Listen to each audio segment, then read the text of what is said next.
Hi,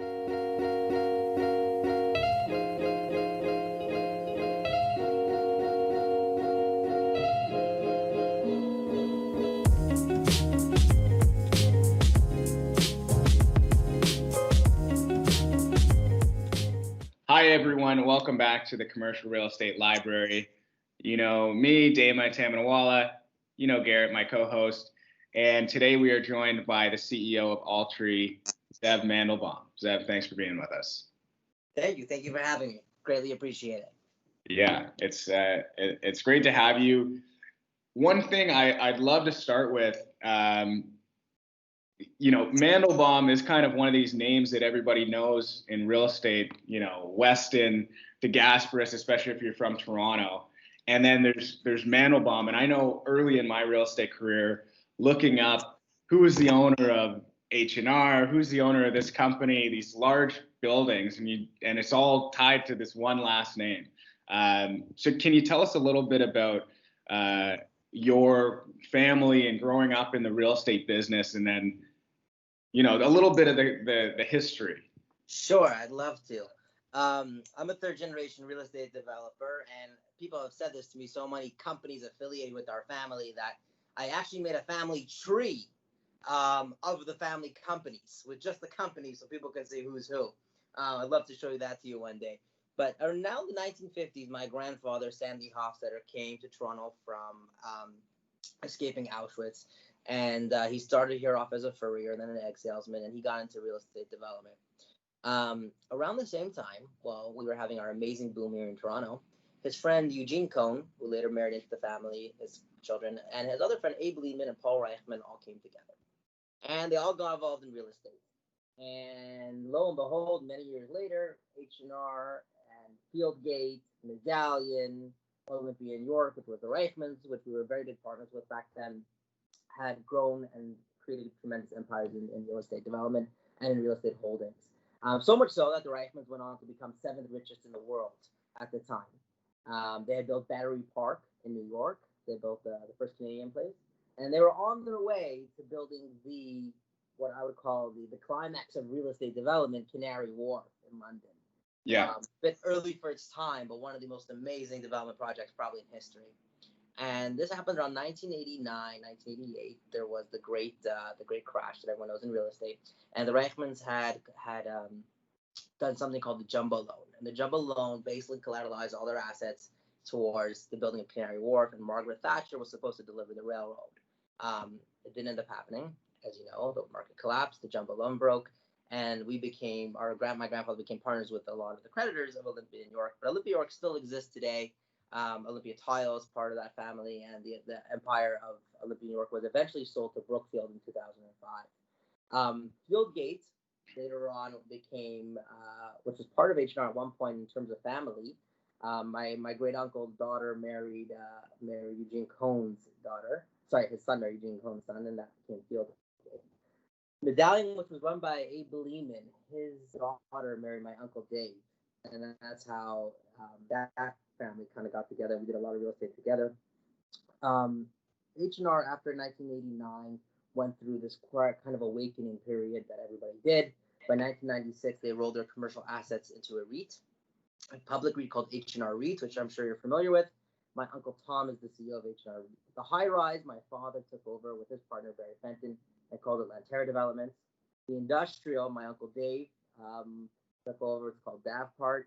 My uncle George took the low rise and called it Linvest. And the H&R family still exists, and the H&R private company still exists, not including the public company, but the private one as well, which owns assets all over the place to a variety of different companies, including H&R Property Management, which owns apartment buildings, industrial, commercial, slews of businesses, and interests in other projects, including the Thornhill, which is being built by Daniels right now. So that was G1 and G2. Now we get to G3. I'm G3, and I'm one of 29. And as you know, in our business, development, and every Italian Jewish developer will tell you this, kids are the problem. Succession planning, what do you do?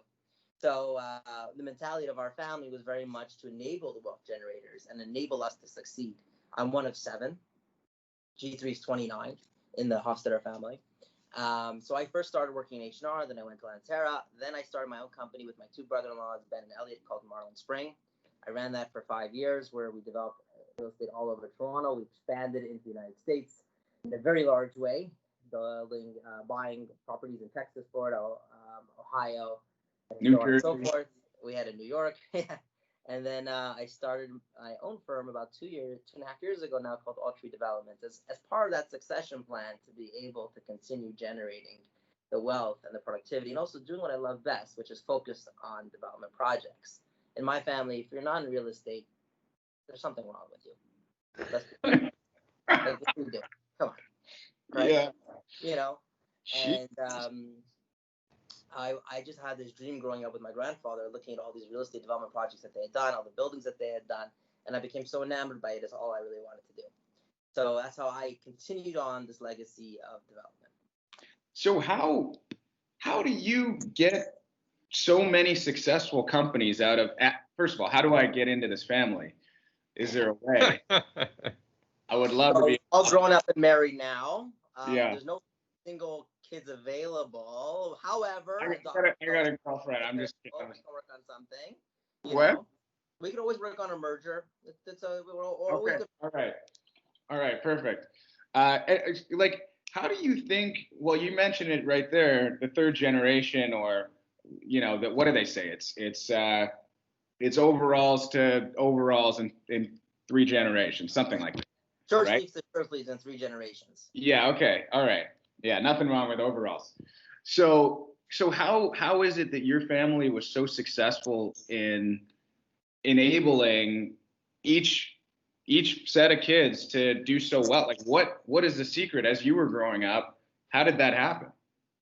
Oh, so I grew up in with 5 sisters. So I was one of the only 2 boys in the family, and my father and I have a very special relationship.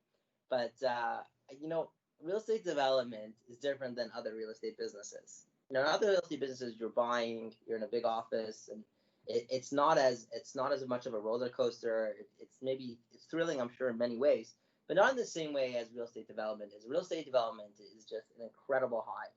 And when you create something, I don't know if as a kid you ever created a project out of Lego or building materials, but when you're done, there's a certain sort of satisfaction beyond words. There's a satisfaction that you created something, not just about buying something, but actually creating something. And real estate development, when you take a piece of land that's horribly ugly today, whether it be a broken down body shop, a distressed piece of real estate, something that's just really an eyesore, and you change it, and you go through the process, and you plan it, and you design it, and you build it, and then you look at a finished and completed building, that satisfaction is something that goes beyond words. And it's a huge, huge driver. It's a huge driver for me to be able to look back, and I have 3 kids, to show my kids, this is what your daddy did. And it's something you can see, tangible, touch, feel, it's there. And I got to say, that's a huge driver. Wow. It's really interesting. I think also the fact that you guys are actively involved in development versus just ownership of office buildings or just apartments strictly means that you have to be actually involved in creating, right? Which is something, I think, I don't know the Menkes family too well. I've met a couple of those guys, very smart. They're developing, right? It's not just the sit back and watch it happen kind of mentality. So maybe that's part of it. I don't know. Yeah, it is. You get to sink your hands into designs, floor plans. I spend most of my day with plans. My day a lot of it is plans, designs, different design concepts, amenity concepts, stealing from other hotels around the world or projects that I've seen. I'm like, that's a really cool concept. Maybe we can do it in the lobby over here, or maybe we can do that kind of pool, or maybe we can do this kind of lounge. I was at a bar once in the Caribbean. I think that's a really cool vibe. Maybe we could recreate that, or come up with something completely different, a different type of amenity that you would never think of before. What do you have on your mind? If I would tell you, no, but we do all types of interesting amenities. I just did LEA service in a building in 4 private residences. I did 2 lobbies. I did a service lobby and a primary lobby, so that when you come in, the noise, the stench that would come from deliveries or any of that commotion is taken through the service lobby, not through the primary lobby. Coming up with an idea like that. I had ideas where, we have life-size chess as an amenity outside. being able to do squash courts. There are all types of interesting things you can do, and it allows you to really breathe that creativity. Right. Well, what do you think has, now this is a very broad question, what do you think has been the biggest couple changes that you've seen since when your grandfather founded the company in 1952 to now you executing on developments? So that's a great question. So I think the change is the more complex technology and communication has gotten, the more direction is needed to give to the trades. I often go down to my grandfather's study in his house, and I look at his old notebooks and his plans, the days before computers, when a pro forma was a piece of paper and when plans were done by hand and surveys were done by hand. And I look back and I say to my grandfather back when he was younger, I used to ask him, so I spent a lot of time with him, how was it done? We have every cut sheet of every drawing. We have 42 different emails behind every single drawing, clarifying every little speck on a drawing. How is it that you build more real estate than many of us do today or in our lifetime without that, without a computer, with literally just a telephone and who knows whoever's on the other side of the telephone, right? Right. And you know what he tells me? He says, listen, back then we were more intuitive. Everybody was. If there was a problem on site, the trade figured out how to do it. We figured out how to do it. And the more communication became easier and more accessible, the more complicated we made things. Where people now don't do things on their own. They wait for someone to tell them what to do. And if you're on site, you're going to get a change order. You're going to go for a site instruction. You're going to ask the architect to clarify and all that. Whereas the trade probably can figure it out on his own to move the light switch over 3 inches, right? Mm. That more communication has made us very much dependent on it. And yes, it's a pro that we're able to do things much different than we ever did and much more sophisticated in ways we never thought possible. But our greatest asset is also our greatest crutch, that we've made a lot of the people that we work with and that I work with and that I myself too, by the way, right, have the same thing where now I'm relying on, okay, tell me what to do next and I'll do it. Let me communicate. Let me send an email as opposed to taking the initiative to solve problems. And many years ago, what they would do is the people on the ground had initiatives to solve problems. The people in City Hall had initiatives to solve problems because they had to. There was no, if they would pick up a phone or start sending an email, which didn't exist back then, you'd have to send a letter, it'd have to go by mail, you'd have to find a person. It's very slow. So initiative was much more readily available than it is today. And I think that's probably the principal change in development history in the last maybe 80 years. Wow. That's like somebody not knowing how to change the tire, so they just look it up on YouTube. But they know how to look it up on YouTube. True. So, sorry, Garrett, you want to go ahead? Yeah, so I was going through your site, actually. I just wanted to question you on this. You have a site in Saint Martin. Yes. Why? Why? Okay. So I actually have my in-house lawyer. His father is in the hotel business who develops hotels, and just because he was his father, I got friendly with him through meeting him a couple times. And I've always dreamt of doing a hotel. And that they say, like, the incredible Mr. Limpet, be careful what you wish for. So I was in Florida, and I told him my dream is to build a hotel and spa. Now, for many, many years, my family would vacation in the island of Saint Martin. Mm-hmm. And Saint Martin's a unique island in that it's a very small island, but it's 2 countries in one. It's half Dutch, half French, literally 2 different countries. So much so that they even have different electrical outlets. There's a tiny island. You can walk the thing for crying out loud. And they have like completely different governments, different electrical outlets. But they also have millions and millions of people who come every year from the cruise ships, from the airlines. It's a main thoroughfare to get to St. Bart's or Anguilla. And we used to go for many years. And anyways, he calls me up a few months later and says, by the way, Zev, I have a site in St. Martin. He says, Indigo Bay. I said, oh, I know Indigo Bay. I used to go to that beach club all the time. He says, listen, I caught up with fantastic and favorable terms. It's a once-in-a-lifetime opportunity to build a hotel like this. Would you want to do it with me? You need your expertise. You have a lot of expertise in-house. You know the island like the back of your hand. You know everybody there. And I jumped into it, and it's a passion project for me. It's incredibly profitable. It's an amazing deal. It's an amazing location. And it's a once-in-a-lifetime to be able to put together something like this. Saint Martin. Very cool. Yeah. Does all of your family go there every winter now? Oh, you know what? I wish. Right now we have, well, right now this year we have COVID. A few years ago we had Irma, and then Zika. So it's been a little bit of a rough road. But yeah, we were there last year and the year before. I take my kids. We used to go as a family, like my 7 siblings and my parents, and we're all married with kids. So it was a big to do. Last few years it's been a little smaller as the families got too big. But yeah, we still continue to go.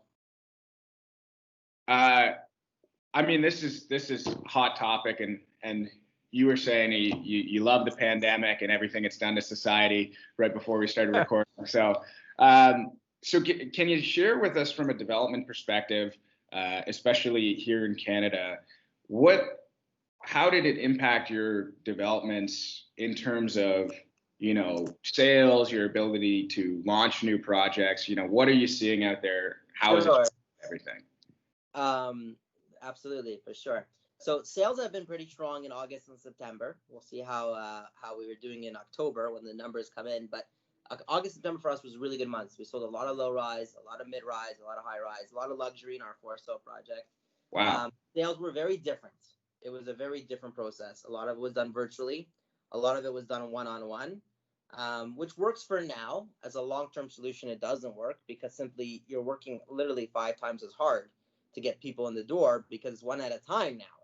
So, just imagine what you were able to do in one day with 50 people coming to your sales office. You're now restricted, so it's taking you 2 weeks to get that many people through the door, simply because you can't have that many people in the sales office, and then you have to sanitize. You're doing it through masks. So right. The process of selling real estate, in a way, has been much slower for the real estate that needs hand-to-hand holding, such as luxury or end-user specific product. Investor product that's done virtually has been faster because almost every law firm who hasn't been using DocuSign before is using DocuSign now. So we've seen a tremendous move from physical signings to digital signings, which, a lot of us have not done simply because, we're always scared to shake the Apple card. So from a sales perspective, we're going to see how the next few months do. Obviously, immigration has been stopped for the last little bit. And that is going to have some effect on us. There's no doubt about it, as well as sentiment. November is a big month for us. Let's see what happens. Let's see what happens with the vaccine. Let's see what happens with the election, and that will change the perspective of people. But the last few months have been decent to us. Have you seen, Zev, a kind of bifurcation of these larger luxury units and the smaller ones? We're hearing about places like ICE condos in downtown Toronto that were largely Airbnbs and owned by investors. People are gone. All the small units are now coming for sale like never before. Maybe a terrific opportunity. Have you noticed that in your own, have you noticed any changes in the level of interest on the smaller versus the larger side? Yeah. So first of all, ICE Condos was built by our family. I worked on that project. That's a legendary project. Okay. Yeah, it was actually it was an incredible project, especially on the 76th floor of that thing, looking down, which was quite an experience. So in the luxury, we've seen tremendous demand, more than typical, for large units. And I've sold units over 3,000 square feet in the last couple of days, big units. Small units that are typical investor units are a little slower. That's true right now. And that's really more, again, back to sentiment. And I think the same thing is with the ICE towers and with all the units in the building right now and all the units in Toronto. Everyone's trying to figure out where life is going, right? But I get it. In 6 months from now, 9 months from now, whenever that vaccine comes out, none of us believe, at least I don't think anyone believes, that this is a permanent state we're in. We all understand this is once every 100 years there's a pandemic, it passes, it moves on, society goes on. So it's been like this for tens of thousands of years. It's not going to stop anytime soon, right? And as soon as this is over, life will return back to normal. There'll be immigration. People will come downtown. Airbnb will be booming. Someone one time told me stopping Airbnb was like stopping Uber, right? Right. That's what it was. Another That's guy a told good point. me the other day. He said, Zev, you remember when we were in college? I said, yeah. He goes, remember when the iPhone came out? I said, yeah. And I said, I'm never going to get an iPhone. Blackberry is the way to go. Blackberry will be forever. And what happened? Does anyone even remember what a Blackberry looks like today, right? Someone told me, try and stop a mosquito with a chain link fence, right? The world's going to go. The world's going to go. Airbnb is going to continue, whether it's Airbnb or a version of it. The world's going to go back and it's going to be super full again, right?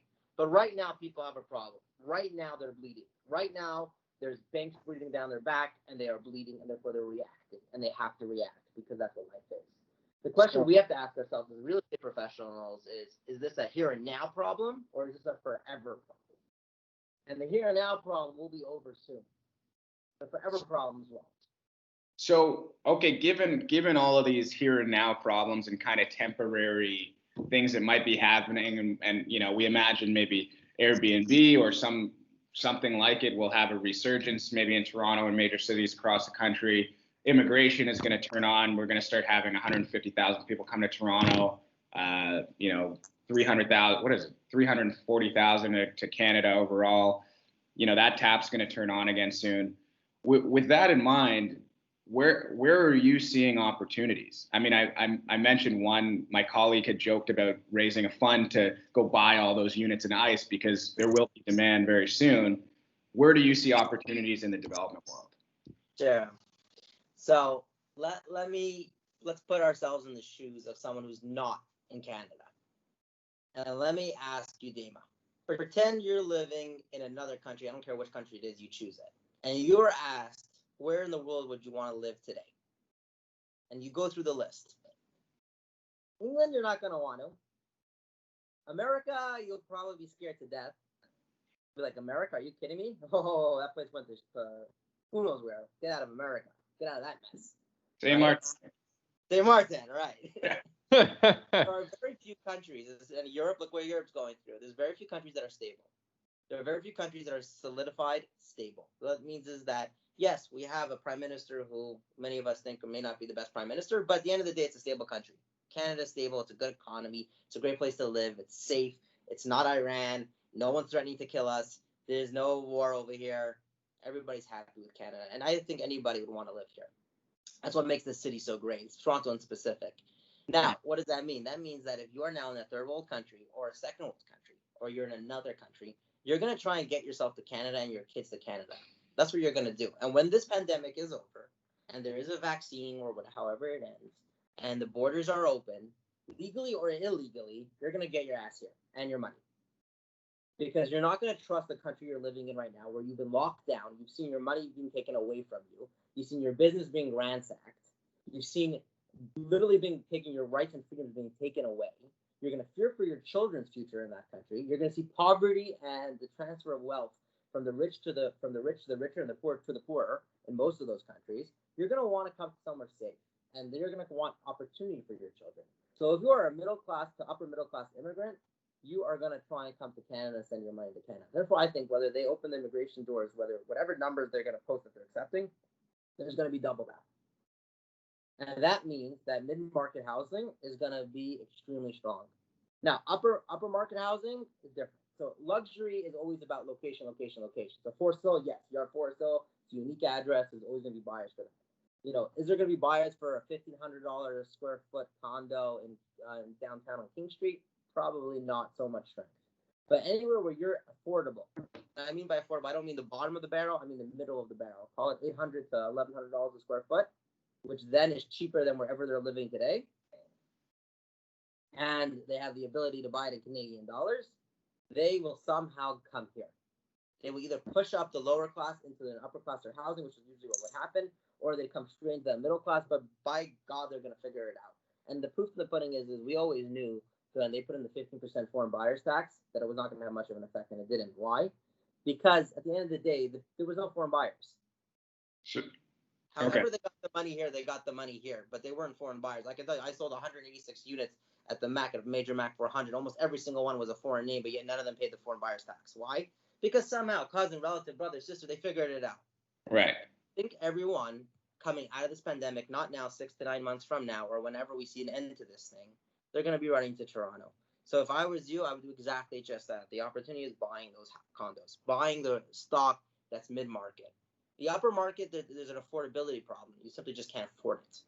But the mid-market is there, and the mid-market has room to go, especially the $900 a foot product, the $850s, the $1,000, and not necessarily in the core, in communities. Because the one thing that people in third world countries don't have, or second world countries, or other countries, is community.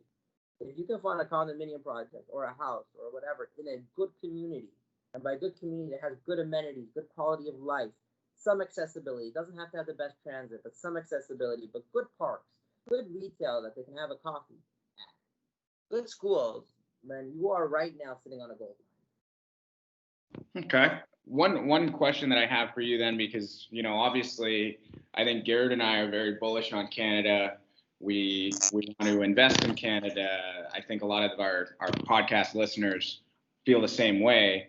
But what Zev is keeping you up at night? What's concerning you in the development world for maybe in the short term? What are you worried about? Sure.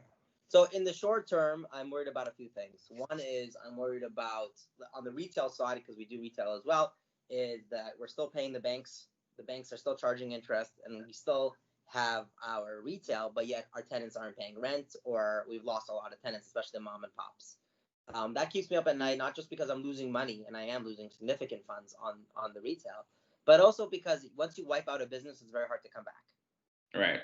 A guy has a store, and he's been a good tenant 10, 15 years. He's ran his store there, or he's ran his restaurant. Once he's closing, he doesn't have the heart or the energy to start up again. My fear is that these guys, and too many of these guys will be pushed out, that they won't come back. And it'll be bad for them. First of all, they'll lose their jobs, they'll lose their livelihood. But also it'll be bad for the neighborhoods to see dark and empty stores. It'll create a damper mood on the world. And also it will cause a lot of people to have problems, with their plazas and so to me that's a big problem. If the small businesses go, we lose a lot of the character. The character of our cities is a lot of them are small businesses. Whatever neighborhood you're in, I don't know where you guys live, but I'm sure there's a small business, whether it be your bar, cafe, pizza store, restaurant near you that's owned by a small business owner that's why you love the neighborhood. Right. Character right there. If you lose the character, then we lose a lot what makes us great. So that's one thing that keeps me up. And one thing I'm very nervous that unfortunately is going to happen if this pandemic or this closures and lockdowns continue on too long. We're going to lose a lot of those restaurants. We're going to lose a lot of those shops, and that's going to be very difficult to bring back that character to those neighborhoods. And then the other thing is just the simple, now that we're transferring information to different modems, the adaptability of the city to be able to adapt to those needs from a city planning perspective, from a city staff perspective, from a council perspective, meaning being able to process applications fast enough so that housing can actually get to the market. And every time you change something, and right now they've changed from being inside City Hall or wherever they are into homes and using different types of web access and different modems of communication, the rules get configured, information gets lost, and projects stall. And that can cause a big problem where someone has supporting a big land loan, or they have a project that needs to get to market, or they sold it and they're trying to get the thing built. And someone in the office, whether it be a city staff member or whether it be anywhere, just simply can't do it simply because the ease of information isn't there and the normal protocols aren't in place. That could cause a lot of projects to stall, which could cause huge problems later in getting them built and in getting everyone to a safe place. Has the development process become protracted already? Is it? Yeah, listen, I got to give credit where credit is due. A lot of municipalities have figured it out and are working really well. In some ways, we're working better than ever before, but overall, it is much slower because, it's not just one municipality or one department. There's about 30 departments that you have to get your comments from engineering all the way up to urban design. And gather that information is much slower than it used to be. Interesting. You talked about opportunities in terms of that mid-market and those types of things. Obviously, with retail being hit a little harder and office also being hit a bit harder right now with people working from home doing virtual stuff, do you see any interesting and new opportunities that are coming into play, like in the sense of conversions of old office buildings or just simply different types of structures that are to be developed potentially? Yeah. So, you in real estate, you have to be forward looking, right? Real estate's not a get rich quick scheme. If you want to get rich quick scheme, you got to find a different profession. Real estate is slow. It's looking at the ball, seeing where it's going. Now, everyone says now, oh, I can work from home. It's great. I get on my Zoom calls. I work from home.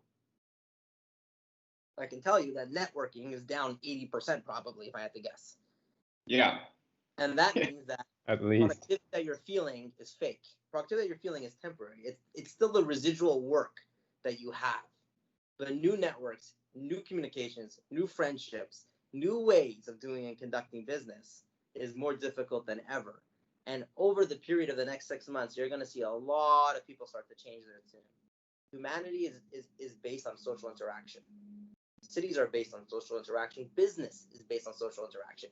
What's not based on social interaction is farming. You want to go back to farming in the caveman style days? You really didn't need too many people. You shot, you killed your animal, you made it on your fire pit, you ate it, and that was life. But we're not that, right? We are in sophisticated societies that rely on networking and people to be able to expand. And I think that what we're learning is, yes, Zoom has made our life easier in many ways, but it's also made our life difficult in many ways, in that there's way fewer new ways of networking, new opportunities to expand your businesses. And that's a big problem for young people. Because young people who don't have the established businesses and connections, how do they make their money? How do they expand in their business? How do they grow their network? How do real estate agents grow their network? They have to reach out. They have to go to events. And if they can't have that mode, it becomes more and more difficult. Yes, in ways it's easier. We are right now on a Zoom call with all three of us in different locations. That is easier. But producing more and more business relies a lot on networking. So how does that? I totally agree with everything you're saying. Garrett and I are both in brokerage, right? So what I've noticed personally, it's become a lot of, more off-market deals. It's harder to cook the deals. Luckily we're still doing a lot of business, but I don't think that's the case for everybody, and certainly not in the next 6 months. We'll see what happens. But how does that relate to what Garrett was saying about, opportunities in terms of development or new structure? You asked me for converting office space, right? And something like that.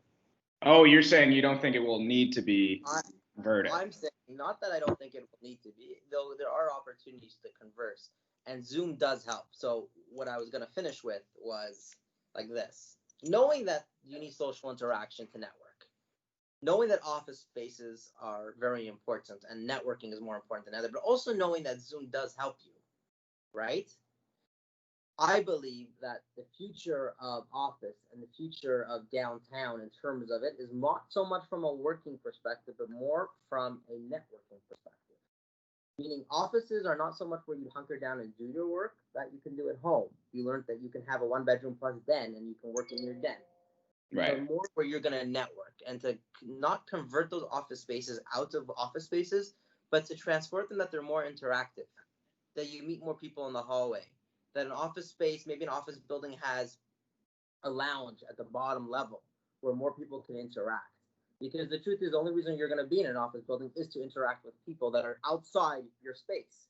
So it doesn't mean an office that I can close the door and work, because that I can do at home. Maybe it's an office space that has interactive lounges, that has a coffee shop, that has a theme to the building to network, so that people from different floors and firms can network.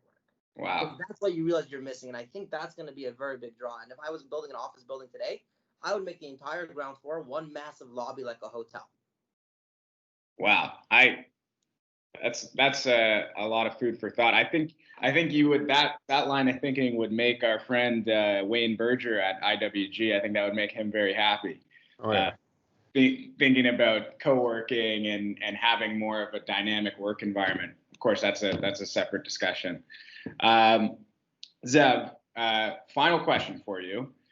If you imagine you have $10 million or an ability to buy a $10 million building, set of land, whatever it is, anywhere in Canada, where are you buying? What are you doing? I'm buying an existing building, or I'm developing a building? Sorry. Whatever you want. You got $10 million. Yeah, I'm developing a building in Toronto in the 416. Not even a question. Whereabouts? Transit oriented? What are we thinking? No, I don't necessarily need to be transit oriented. I think that today there's enough transit modes that transit is not that important as it used to be. It's still very important, don't get me wrong, but it's not to the same that it was. I think between Uber, between Lyft, between bike riding, which has become very popular, and all the other things, I think that transit will be less prevalent, because it's about the last mile transit, which means how fast can I get to the GO station? That's what the last mile transit is. It doesn't mean that I have to be on the subway line. It means how fast can I get to the subway line? So if I have last mile transit, means let's say I'm 6 blocks away from a subway, but I'm downtown, or I could literally be in Scarborough, but I'm 2 seconds away on the GO train, I can literally be downtown the same time it took you to get from your 6 blocks away, right? So last mile transit is the most important piece of transit. Is how fast could you get to the fastest form of transit? So no, transit wouldn't do it. I'd be looking for the characters neighborhoods, which I am, which is where is it that you have good amenities? And I can tell you, you'll have good amenities in different pockets of Scarborough, not all over Scarborough, certain pockets of Etobicoke, pockets of North York. That's what I would be looking for, because all those have good school districts. They got great amenities in terms of parks, and they also have practical, user-friendly retail, which means a neighborhood restaurant. Excellent. Interesting. Okay. All right. Well, thank you. Thank you so much for joining us today. Mine. Hope you guys liked it.